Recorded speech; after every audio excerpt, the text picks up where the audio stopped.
Good morning friends. Study portal पे आप सभी का स्वागत है। स्टडी पोर्टल पे मैं हूं आपका दोस्त गौरव और हम पढ़ रहे हैं साइंस, जिसके अंतर्गत हम केमिस्ट्री तथा फिजिक्स को पढ़ रहे हैं। ठीक है, तो आज जो नंबर है वो केमिस्ट्री का, और आज हम इतने सारे जो टॉपिक्स हैं वो लेके आए हैं और बारी बारी से इन सारे जो टॉपिक्स को उनको पढ़ेंगे और आशा है कि आप लोगों को ये लेक्चर पसंद आएगा। तो आप ये सारी की सारी जो चीज़ें हैं ये लास्ट तक आप बने रहिए क्लास में और आपको धीरे धीरे करके चीज़ें समझ में आएगी। ठीक है, तो शुरू करने से पहले मैं आपको बता देता हूँ कि स्टडी पोर्टल पे आपको केवीएस, एनवीएस, डीएसएसबी और अन्य विभिन्न बैंकिंग, एसएससी एग्जाम से रिलेटेड वीडियो लेक्चर्स उपलब्ध हैं। साथ के साथ आपको अगर प्रिंटेड नोट्स चाहिए तो आप इस व्हाट्सएप नंबर पर कांटेक्ट कर सकते हैं। ठीक है, तो कोई दिक्कत नहीं है, इस व्हाट्सएप नंबर पर आप कांटेक्ट कीजिए, आपको प्रिंटेड नोट्स मिलेंगे।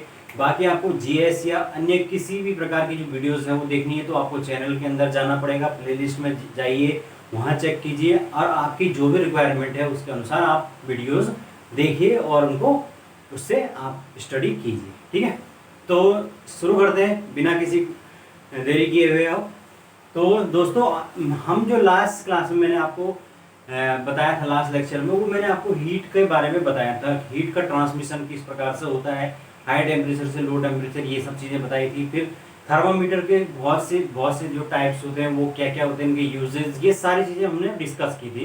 तो आपने अगर वो चीज़ नहीं देखी तो आप जाके देख लीजिए। अब जो हीट है उसी में कुछ चीज़ें रह गई हैं, वो उसी से आगे की बात करेंगे। ठीक है, तो हम सबसे पहले बात करेंगे अवस्था में परिवर्तन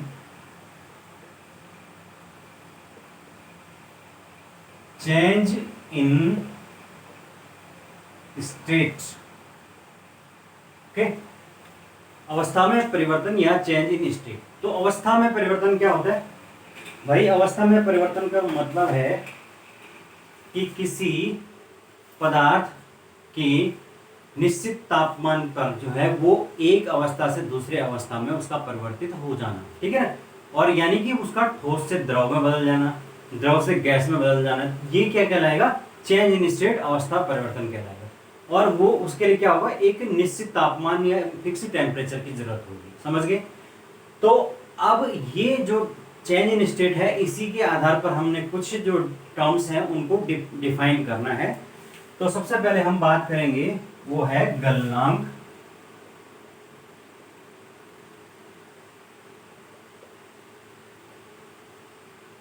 ठीक है, गलनांक या जिसको आप कहते हैं मेल्टिंग पॉइंट। मेल्टिंग पॉइंट, तो मेल्टिंग पॉइंट या गलनांक क्या होता है? यह वह तापमान है जिस पर कोई वस्तु जो है वो ठोस से द्रव अवस्था में बदलती है या बदलना शुरू करती है। ठीक है ना, तो वह तापमान जिस पर कोई पदार्थ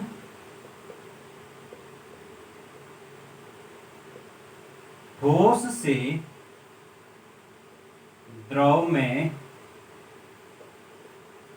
बदलता है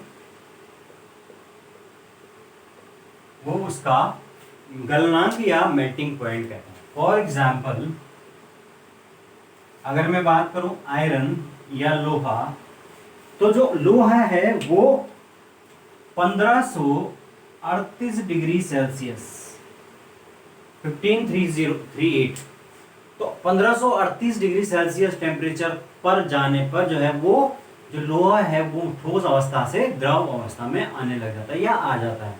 यानी कि उसका जो मेल्टिंग पॉइंट है, गलनांक है, वो कितना है आपका? 1538 डिग्री सेल्सियस। ठीक है, तो समझ गए आप गलनांक। दूसरा हम बात करेंगे हिमांक या फ्रीजिंग पॉइंट। हिमांक या फ्रीजिंग पॉइंट वह तापमान है जिस पर कि क्या होगा? कोई द्रव जो है वो ठोस में बदलना शुरू हो जाएगा या ठोस में बदल जाएगा। ठीक है ना, कोई द्रव पदार्थ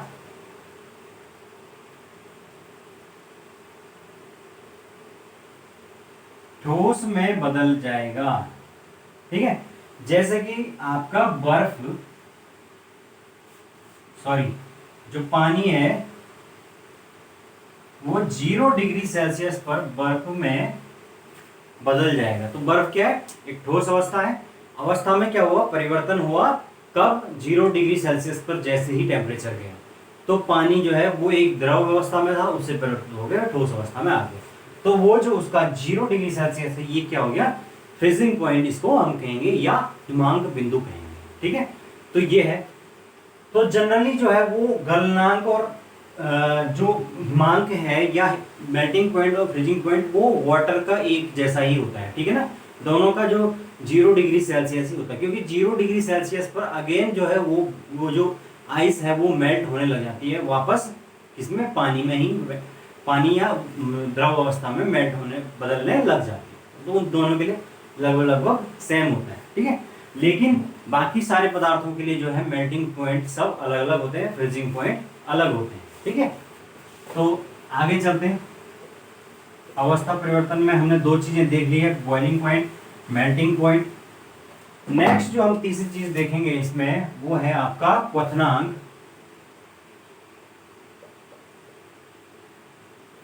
ठीक है, ये है आपका बॉइलिंग पॉइंट।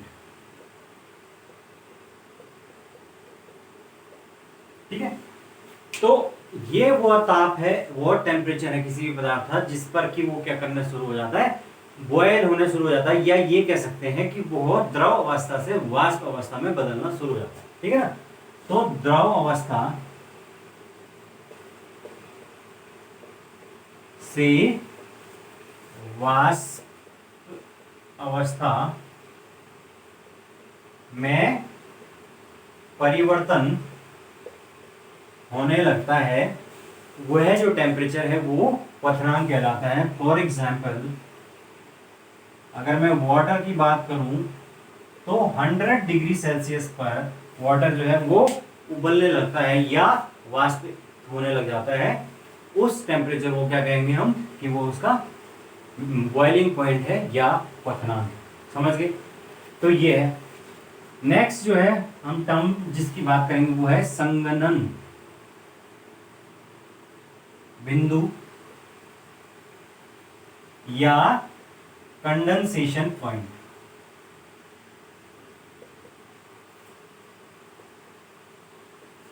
कंडेंसेशन बिंदु वह बिंदु होगा जिस पर कि कोई वाष्प जो है या कोई गैस वापस से द्रव अवस्था में बदलनी शुरू हो जाएगी। ठीक है ना, तो जो वाष्प अवस्था से द्रव अवस्था में परिवर्तन होने लग जाएगा। जैसे कि अगर कोई वाटर है, वो आपने देखा है कि कैसे जब उबलता है, किसमें? किसी केतली में, और जैसे ही हम क्या करते हैं, थोड़ी देर के लिए भी आंच को कम करते हैं या गैस को निकाल देते हैं, गैस से निकाल देते हैं उसको, तो उसको क्या होगा? जो भी वाष्प जो है उसकी केतली के ढक्कन पे होगी, वो वहां पर बूंदों के रूप में आ जाएंगी। क्यों? क्योंकि वो जो वाष्प अवस्था थी उस स्थिति से वो क्या हो गया? तुरंत कंडेंस हो गया या उसका संघनन हो गया और वो वापस द्रव अवस्था में आ गया, क्योंकि टेम्परेचर डाउन हो गया। ठीक है ना, तो वाष्प अवस्था से वापस जो द्रव अवस्था में आना क्या है? कंडेंसेशन या संघनन कहलाता है। ठीक है, नेक्स्ट चलते हैं।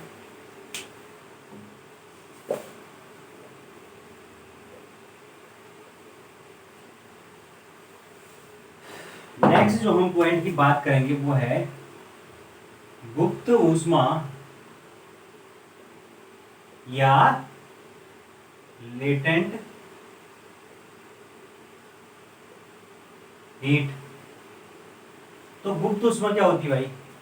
गुप्त ऊष्मा या लेटेंट हीट का मतलब होता है कि किसी पदार्थ की जो अवस्था है उसमें परिवर्तन करने के लिए हमें जितनी एनर्जी या हीट को प्रोवाइड करना पड़ता है उस पदार्थ को, वो क्या कहलाएगी? उसकी लेटेंट हीट कहलाएगी। किसी पदार्थ की अवस्था परिवर्तन के लिए उसे दी जाने वाली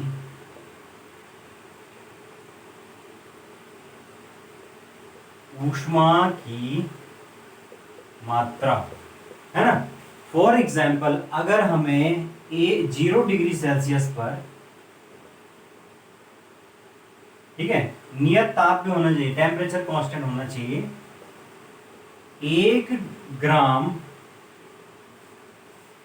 1 ग्राम जल का,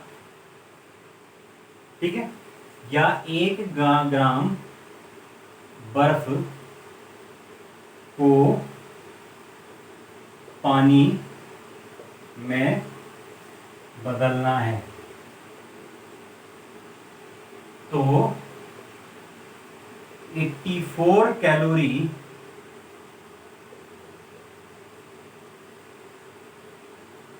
ऊष्मा की आवश्यकता होगी। समझ गए? अगर टेम्परेचर 0 डिग्री सेल्सियस है और 1 ग्राम हमने कोई बर्फ का टुकड़ा लिया, हमें उस बर्फ के टुकड़े को अब किस में बदलना है? द्रव में बदलना है, या उसको उसकी अवस्था परिवर्तन करनी है। तो फिर हमें क्या चाहिए? उसको आवश्यक हीट देनी पड़ेगी जो उसके लिए रिक्वायर है, और वो आवश्यक हीट जो है वो कितनी है? 84 किलो कैलोरी होती है। ठीक है ना? यानी कि पर कैलोरी हमें कितनी जो है एनर्जी देनी पड़ती है, वही उसकी लेटेंट हीट कहलाती है। अब जैसे कि अगर ये बर्फ का टुकड़ा मैंने हाथ पे रख दिया यहाँ पर, तो क्या होगा? ये जो मैंने परसों आपको हीट ट्रांसमिशन का लॉ बताया था कि हीट हमेशा क्या होती है? हायर टेम्परेचर से लोअर टेम्परेचर की तरफ। तो हमारा जो हाथ है, हथेली है, वो क्योंकि बॉडी का जो टेम्परेचर है उसी के अकॉर्डिंग गर्म होगी, और जो बर्फ का टुकड़ा हमने रखा वो बहुत ज्यादा ठंडा है, तो क्या होगा? हीट तुरंत जो है हमारी हथेली से बर्फ के टुकड़े के अंदर चली जाएगी, और इस तरीके से हमें क्या होगा? बहुत ज्यादा ठंडक का एहसास होगा, क्योंकि जो हमारी हथेली की हीट है वो तो क्या हुआ? बर्फ के टुकड़े के अंदर चली गई और बर्फ का टुकड़ा पिघल गया, क्योंकि उसको जो लेटेंट हीट मिल रही थी 84 कैलोरी, वो कहां से मिल गई? हमारी हथेली से मिल गई या हाथ से मिल गई। ठीक है? तो इस तरीके से जो हमारी हाथ की हीट है उसको उसको प्राप्त हो गई, वो उसकी लेटेंट हीट हो गई और वो पिघल गया। इस तरीके से हमारी हथेली ठंडी हो गई। ठीक है ना? तो ये है इसका जो दूसरा एग्जांपल है, ये है पेट्रोल को हथेली पर रखने पर ठंडा होना, है ना? पेट्रोल भी आप देखते हैं कि अगर आप हल्का सा पेट्रोल लीजिए, कुछ देर बाद क्या होगा? वो उड़ जाएगा हाथ से, और उसके बाद हाथ एकदम से ठंडा हो जाएगा। तो वो कैसे हुआ? क्योंकि पेट्रोल ने आवश्यक जो हीट है वो हमारी हाथ से ली, लेटेंट हीट को लिया और अपनी अवस्था में परिवर्तन करके वाष्पशील हो गया, और हमारे हाथ को उसने ठंडा कर दिया। ऐसे ही अगर मैं बात करूं तीसरे एग्जाम्पल की, तो जैसे आपका कि एक आता है कि क्यों, क्या कारण है कि जो वाष्प है या भाप है उससे जलने पर ज़्यादा कष्ट होता है, बजाय अगर हम उसी टेम्परेचर के पानी से या द्रव अवस्था से अगर हाथ जले। कहने का मतलब है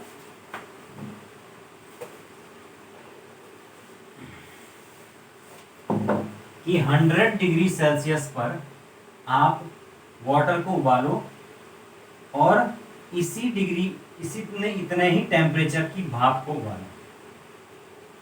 अगर हमारा हाथ जो है वो भाप के संपर्क में आता है तो उस पर ज्यादा जलन होगी, ज्यादा वो कष्टदायी होगा। क्यों?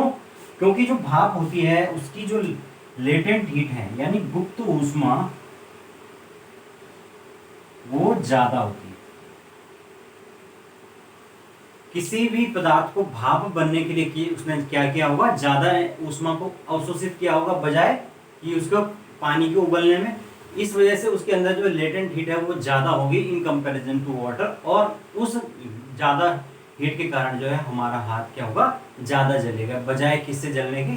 गर्म पानी से जलेगा। ठीक है? तो वो भी क्या कारण है? Latent heat. तो अब आप पूरी तरीके से समझ चुके होंगे कि लेटेंट हीट क्या होती है। पदार्थ की अवस्था को परिवर्तन करने के लिए उसमें जितनी उसको एनर्जी की रिक्वायरमेंट होती है वो उसकी लेटेंट हीट कहलाती है। ठीक है? तो ये है आपका लेटेंट हीट। ओके?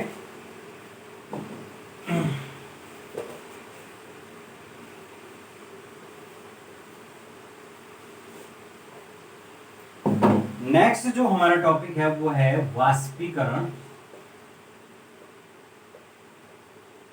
या वेपोराइजेशन। ठीक है? तो वेपोराइजेशन वाष्पीकरण के बारे में आपको ज्यादा बताने की जरूरत नहीं है। आप इतना समझते हैं कि वाष्पीकरण का मतलब होता है कि आपका द्रव से आपका गैस अवस्था में या वाष्प में परिवर्तन।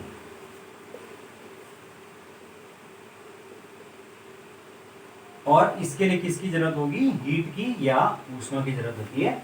वाष्पीकरण के कारण ही जो है वो गीले कपड़े जब धूप में रखते हैं या उनको सीधे सीधे टांग के भी रखते हैं तो वो क्या होता है, धीरे धीरे उनकी जो वो पानी है वो सूख जाता है और वो वाष्पीकरण के कारण आपके सूख जाते हैं।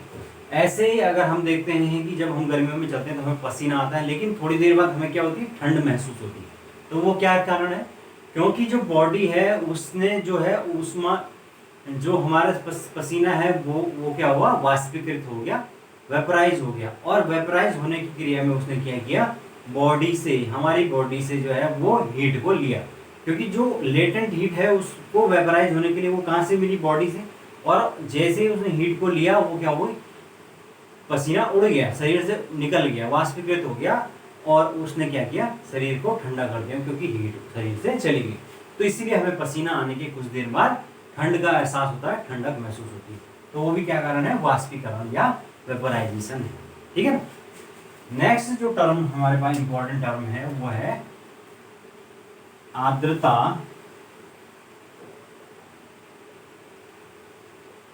या ह्यूमिडिटी। ठीक है।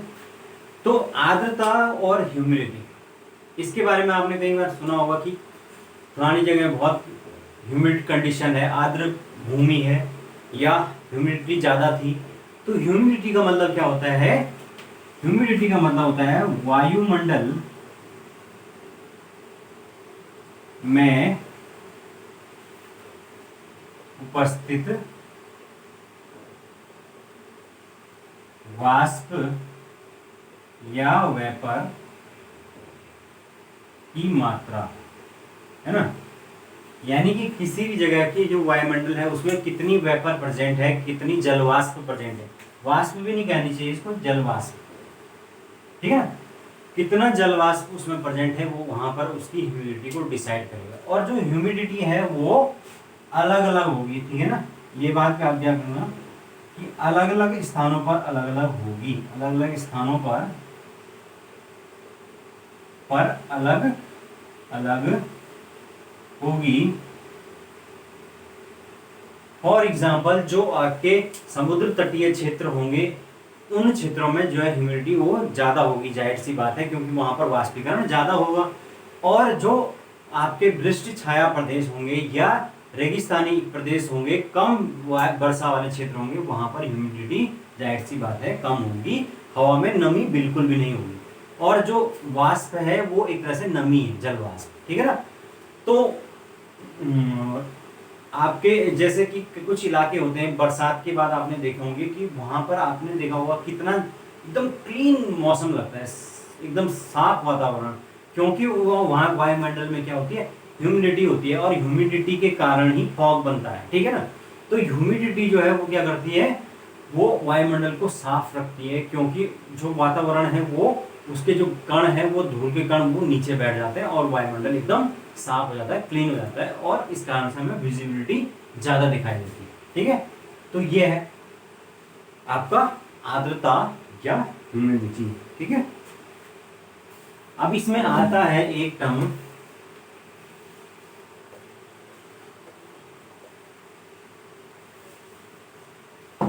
वो है आपेक्षिक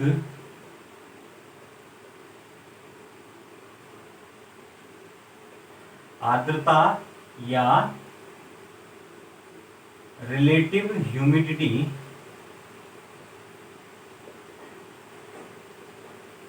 आपेक्षिक आर्द्रता या रिलेटिव ह्यूमिडिटी। अब ये क्या होता है, आपेक्षिक आर्द्रता, इसके लिए एक फॉर्मूला याद रखना पड़ेगा कि ये होगा आपका निश्चित आयतन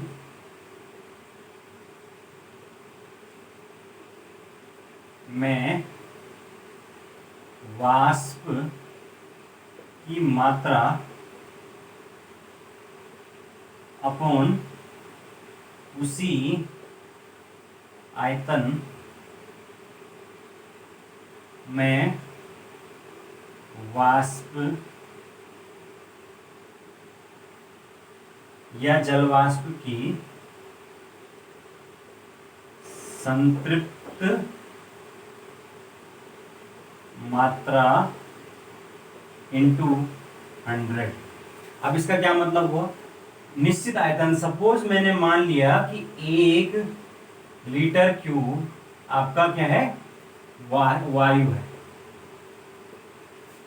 और इसमें जो है वो वाष्पशील जो है वो कितनी है, वाष्प यानी जो वेपर है वो सपोज आपका मान लेते हैं आपका 500 ग्राम है, ठीक है ना। लेकिन और अपॉन में कह रहा है कि उसी आयतन में वाष्प की संतृप्त मात्रा, यानी कि टोटल जो है उसमें कितनी कैपेसिटी है वाष्प को ग्रहण करने की। अगर मैंने एक लीटर क्यूब लिया कितने वायु का, ठीक है, वॉल्यूम लिया 1 लीटर क्यूब, तो 1 लीटर क्यूब जो है उस वॉल्यूम में टोटल कितना मात्रा में आपकी जो जलवाष्प है वो आ सकती थी, अगर उसकी जो संतृप्त अवस्था है, सैचुरेटेड कंडीशन है, टोटल उसमें कितनी आ सकती है। सपोज उसमें आपका 1 लीटर क्यूब में 1 लीटर जो है वो आ सकती है, आपकी वाष्प आ सकती है या वेपर आ सकता है, लेकिन प्रेजेंट कितनी है, 500 ग्राम ही प्रेजेंट है। तो जितनी प्रेजेंट है वो ऊपर है, टोटल जितनी आ सकती है कैपेसिटी कितनी है आपके 1 लीटर की है इंटू 100। तो उससे हम क्या निकालते हैं, रिलेटिव ह्यूमिडिटी को निकालते हैं, ठीक है। और जो ह्यूमिडिटी है उसको मापने के लिए जो यंत्र प्रयोग किया जाता है उसका नाम आपको याद रखना है, वो है हाइग्रोमीटर। ऐसा इंग्लिश में भी याद रखना, हाइग्रोमीटर, ठीक है। तो ये है आपका हाइग्रोमीटर जो है वो क्या करता है, रिलेटिव ह्यूमिडिटी जो है उसको निकालने का एक क्या है, फॉर्मूला है, सिंपल सी बात है। और हाइग्रोमीटर जो है उसकी सहायता से ह्यूमिडिटी को कैलकुलेट करते हैं, समझ गए, एक यंत्र होता है। ओके, तो भाई ये हो गया आपका अवस्था में परिवर्तन के अंतर्गत हमने बहुत सारे टॉपिक डिस्कस किए, ठीक है।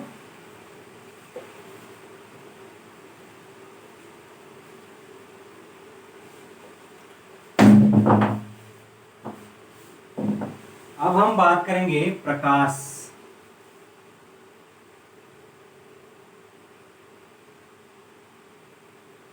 या लाइट, ठीक है।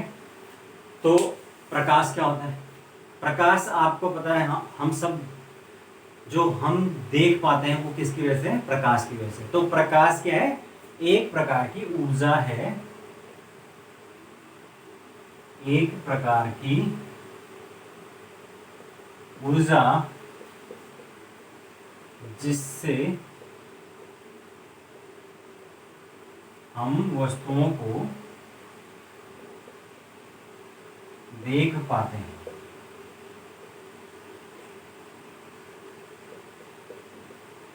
है ना।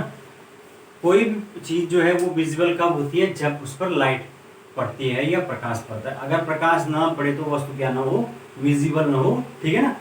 तो जो लाइट है वो, और मैंने आपको बताया था कि जो प्रकाश है वो कैसे है, वो एक विद्युत चुंबकीय तरंग के रूप में चलती है, या उसको किसी भी माध्यम की आवश्यकता नहीं होती है, ठीक है ना। अब इसमें एक चीज आती है कि प्रकाश की दोहरी प्रकृति, dual nature, dual nature of light, ठीक है, ठीक है। तो ड्यूल नेचर ऑफ लाइट, जैसे कि मैंने कहा कि प्रकाश जो है वो सामान्यतः क्या माना जाता है, एक इलेक्ट्रो मैग्नेटिक वेव, यही माना जाता है, और इसको चलने के लिए किसी भी माध्यम की आवश्यकता नहीं होती है, यानी निर्वात में भी प्रकाश जो है वो गतिमान होता है। मैंने आपको बताया था कि अंतरिक्ष में बहुत सारे लेयर्स ऐसी हैं, बहुत सारी जगह ऐसी हैं जहाँ पर कोई भी वायु नहीं है, निर्वात है, वैक्यूम कंडीशन है, उसके बावजूद भी जो है प्रकाश जो है वो चलता है, लाइट चलती है और चलकर हमारे पास आती है। तो वो क्या, उसका कारण है कि ये क्या है, एक इलेक्ट्रोमैग्नेटिक वेव है, ठीक है। और जो ये इसका गुण होता है इलेक्ट्रोमैग्नेटिक वेव, ये क्या करता है, बहुत सारे प्रकाश की जो प्रॉपर्टीज हैं उनको डिफाइन करता है। जैसे प्रकाश का परावर्तन हो गया, रिफ्लेक्शन आपका अपवर्तन हो गया, रिफ्रैक्शन है ना आपका व्यतिकरण,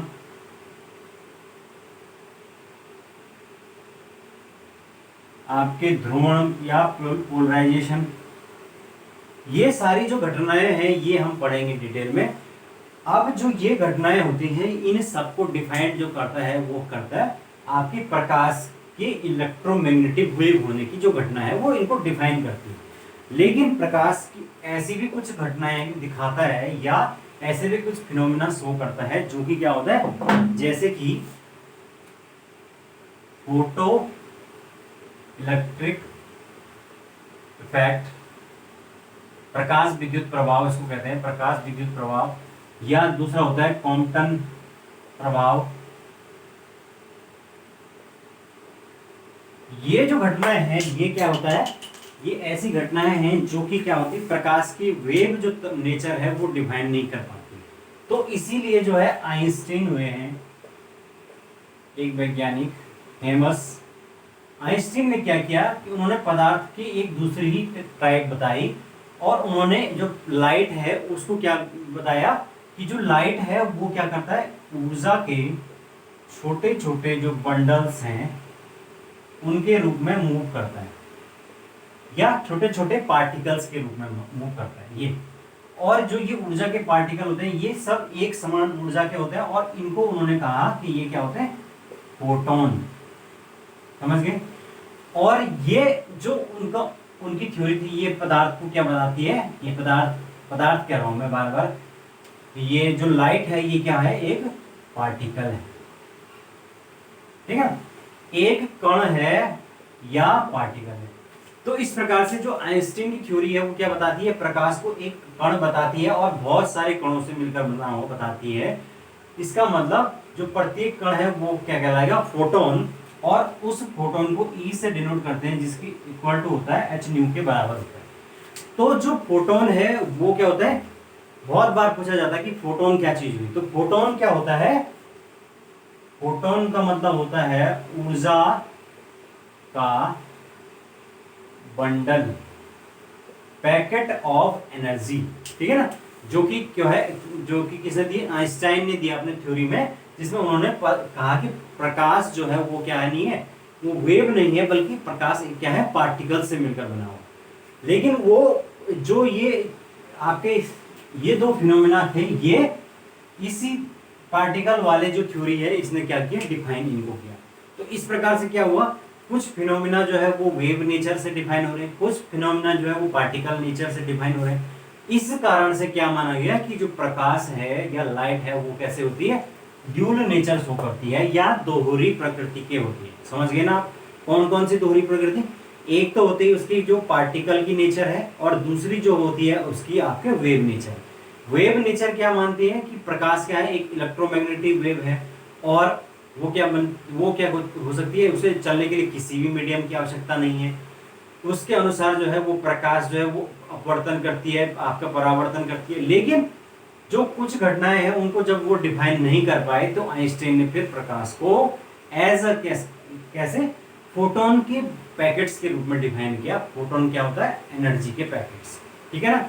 और ये प्रकाश विद्युत प्रभाव और क्वांटम प्रभाव जैसी जो घटनाएं हैं उनको फिर डिफाइन किया। इस प्रकार से फाइनली निष्कर्ष ये निकाला गया कि जो प्रकाश है वो दोहरी प्रकृति का होता है, ड्यूल नेचर का होता है, ठीक है ना। तो याद रखना ये चीज। तो अब आप समझ गए होंगे कि जो प्रकाश है वो क्या होता है, दोहरी प्रकृति का होता है, ठीक है ना। तो दोस्तों इसमें अब एक दो चीज और रह गई है, ये है लास्ट जो मैं आपको बताने वाला हूं वो है प्रकाश की चाल, स्पीड ऑफ लाइट। जो प्रकाश की चाल है वो सबसे अधिक जो है वो किसमें होती है, वो निर्वात में ही होती है, या जिसको आप कहते हैं वैक्यूम। वैक्यूम पे 3 × 10⁸ मीटर प्रति सेकंड जो है स्पीड होती है किसकी, प्रकाश की। लेकिन अगर वायु की बात करें तो वायु में इसकी जो स्पीड है वो 0.03% जो है वो कम हो जाती है। ठीक है, इतने परसेंट जो है वो स्पीड कम हो जाती है इन, क्योंकि वायु में क्या होगा, वायु का अपना कुछ ना कुछ क्या करेगा, फ्रिक्शन काम करेगा, और जिसके कारण से जो है वो स्पीड ऑफ लाइट क्या होगी, कम हो जाएगी। लेकिन अगर निर्वात है तो वहां पर जो है मैक्सिमम स्पीड होगी 3 × 10 पर। अगर कहीं पे भी स्पीड ऑफ लाइट आए तो यही लिखना है आपने, 3 × 10⁸ मीटर प्रति सेकेंड। ठीक है ना, तो यह है आपका स्पीड ऑफ लाइट। आगे अब प्रकाश से संबंधित जो है वो बहुत सारी घटनाएं हैं। प्रकाश का परिवर्तन है, ठीक है ना, अपवर्तन है।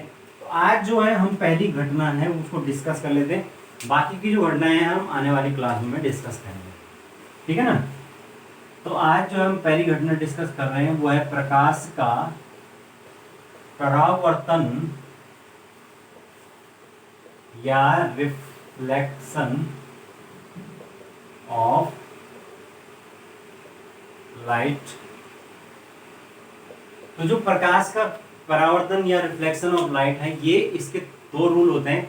उसको समझने के लिए सबसे पहले हम देखेंगे कि ये है सपोज कोई प्लेन, जहां पर इस पर है कोई परपेंडिकुलर, ये है कोई इंसिडेंट रे और ये रिफ्लेक्टिव।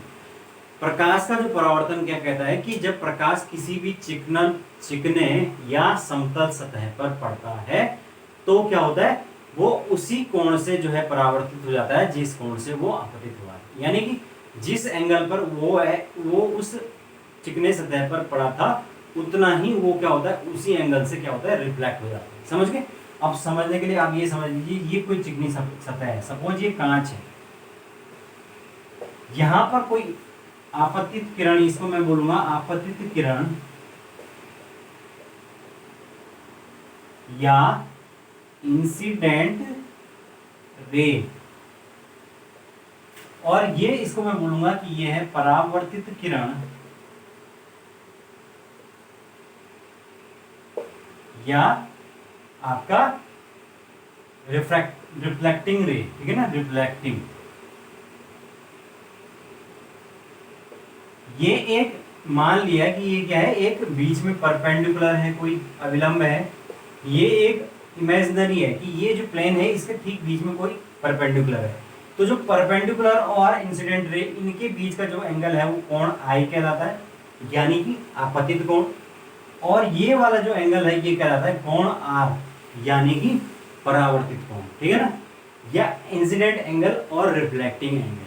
तो जो नियम है वो क्या कहता है, पहला नियम बोलता है कि जो कोण आई है इसका मान हमेशा कोण आर के बराबर होगा, है ना। आपतित जो किरण है वो हमेशा परावर्तित किरण के एंगल के बराबर होगा, या आपतित कोण जिसको जो होगा वो परावर्तित कोण के बराबर होगा। और दूसरा जो नियम कहता है वो कि जो आपतित किरण है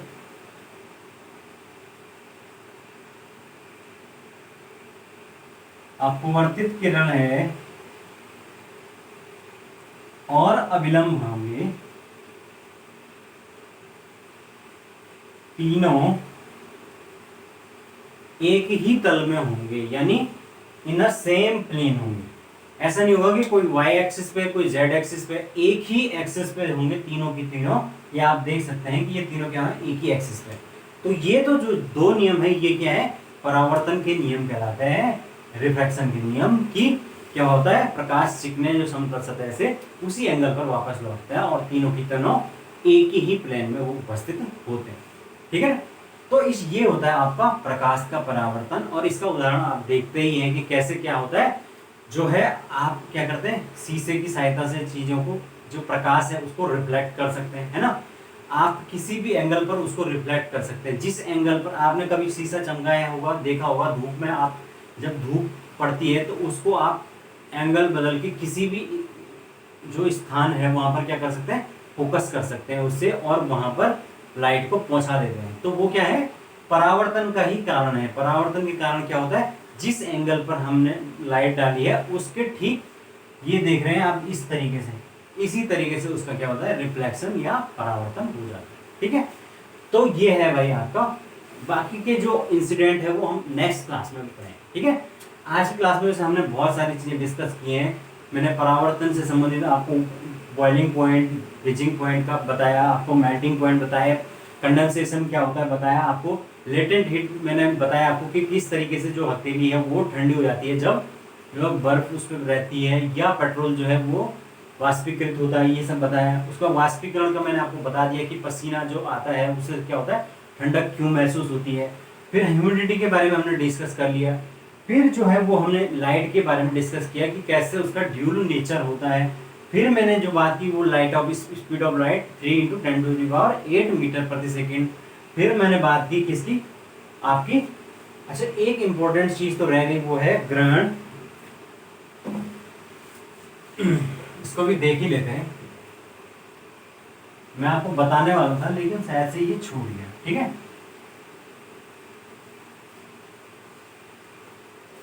कितना हुआ वीडियो।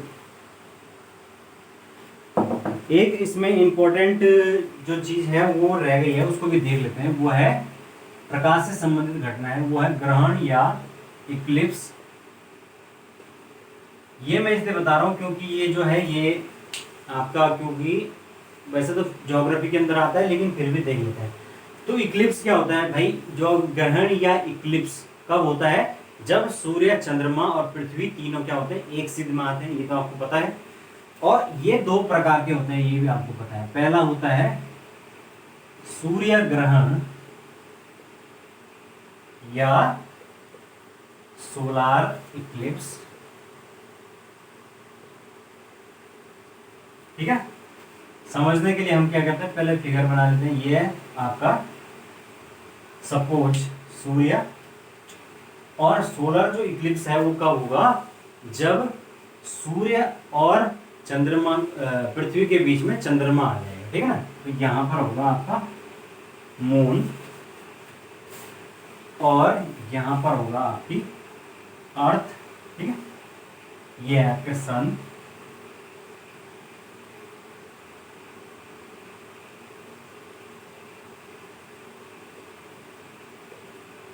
ठीक है।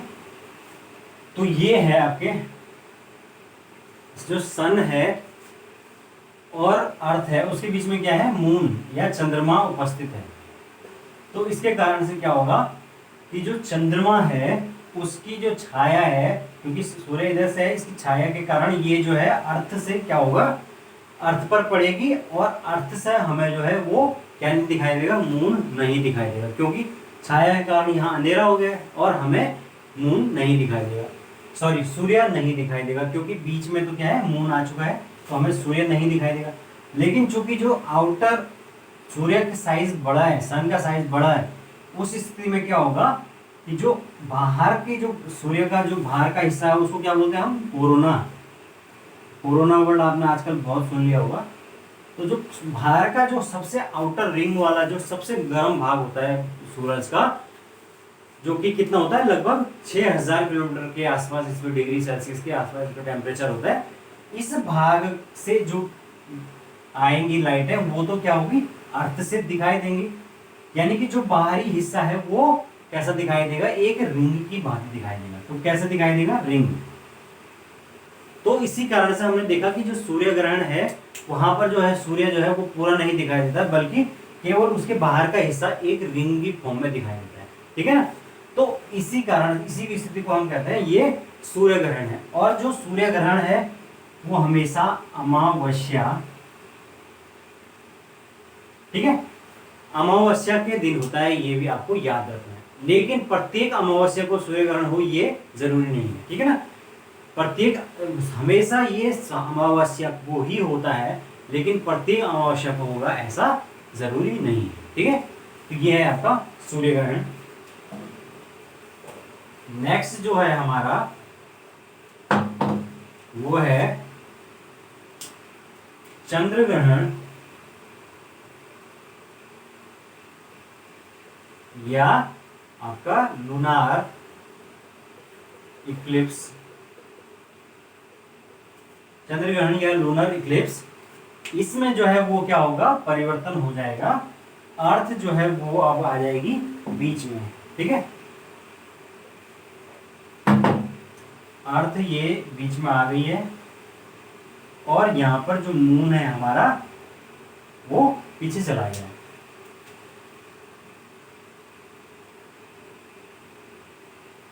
ठीक है,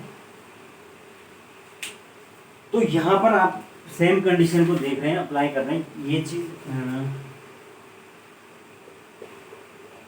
अब यहां पर क्या परिवर्तन होगा, सूर्य जो है वो और हमारे जो मून है उसके बीच में अर्थ आ चुकी है। तो इस कारण से क्या होगा कि जो सूर्य से पहुंचने वाली किरणें हैं वो कहां तक नहीं पहुंच पाएंगी, वो चंद्रमा तक नहीं पहुंच पाएंगी। और जब सूर्य से आने वाली किरणें चंद्रमा तक नहीं पहुंचेंगी क्योंकि बीच में अर्थ है, इस कारण से जो यहाँ पे अर्थ के इस हिस्से में जितने भी लोग होंगे हमें क्या दिखाई देगा, चंद्रमा नहीं दिखाई देगा। ठीक है ना। और चूंकि ये जो सूर्य है इसके कारण जो है उसके बाहरी हिस्से तक कुछ लाइट पहुंचेगी, तो इस कारण से कभी कभी दिखाई देगा। तो कैसा दिखाई देगा, केवल एक रिंग की भांति हल्का सा दिखाई देगा।